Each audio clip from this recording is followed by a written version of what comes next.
Shalom buat adik-adik kami, anak-anak kami sekalian.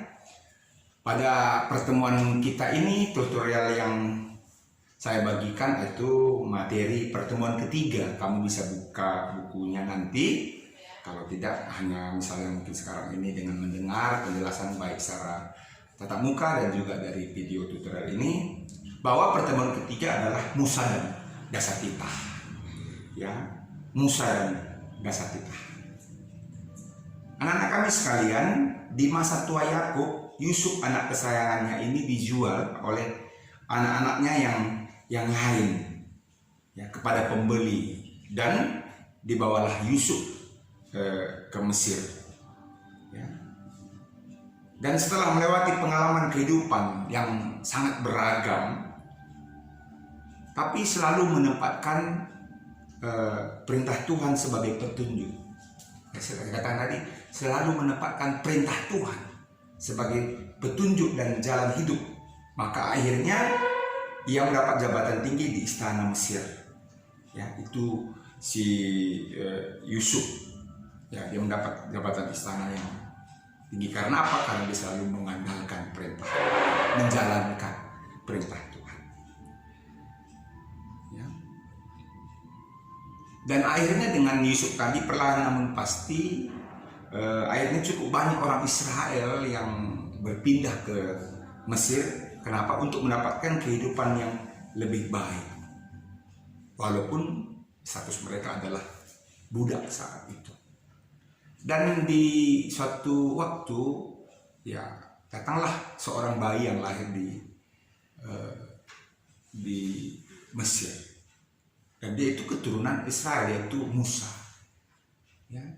Musa lahir di Mesir, tapi waktu itu ada larangan agar orang Israel tidak boleh melahirkan anak laki-laki. Bila mana ada orang Israel yang melahirkan anak laki-laki, maka akan dibunuh oleh orang Mesir.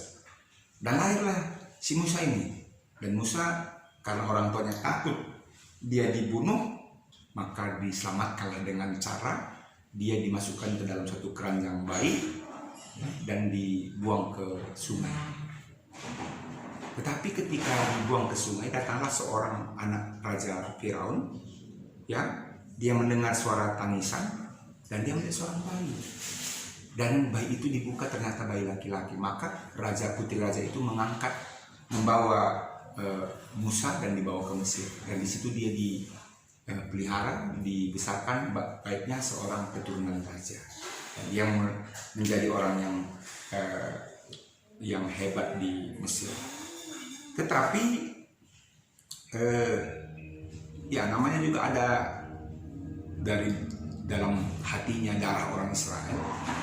Ketika dia besar, dia jalan-jalan ke luar istana, dan di situ dia melihat ada orang yang disiksa, dan dia menjadi marah sekali, dan dia memarahi orang yang menyiksanya, dan bahkan melakukan hal yang tidak baik, sehingga ini menjelekkan nama kerajaan. Dan akhirnya Musa ini dihukum, ya, dan dia melarikan diri. Ya, dia melarikan diri dari istana. Ya, anak-anak kami sekalian, kita tahu selanjutnya bahwa perjalanan dari Mesir menuju Kanaan harus melewati padang gurun yang tandus dan sangat kering. Dan akhirnya dalam kepemimpinan Musa membawa orang Israel itu, ya, dia bertemu dengan Tuhan di semak belukar, dan Tuhan berbicara kepada Musa, dan di situ Tuhan mengangkat Musa untuk menjadi memimpin orang Israel.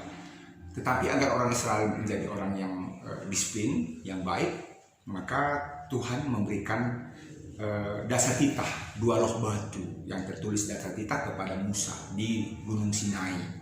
Ya, dan di situ Musa membawa kepada orang Israel, dan ditetapkanlah bahwa itulah yang harus dipatuhi.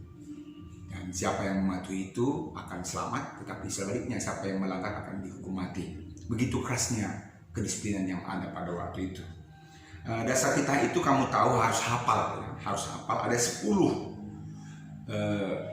Dan sebaiknya kamu tulis mulai 10 ayatnya panjang sekali, tetapi sudah diintikan ke dalam kalimat yang pendek. Yang pertama adalah jangan ada padamu Allah lain di hadapanku, ini harus kamu hafal. Yang kedua, jangan membuat patung apapun untuk disembah. Yang ketiga, jangan menyebut nama Allah dengan sembarangan. Yang keempat, ingat dan kuduskanlah hari Sabat. Yang kelima, hormatilah ayah dan ibumu. Yang keenam, jangan membunuh. Yang ketujuh, jangan berzina. Yang kedelapan, jangan mencuri. Yang kesembilan, jangan mengucapkan saksi dusta. Dan yang ke-10, jangan mengingini milik orang lain. Ya, ini harus kamu hafal.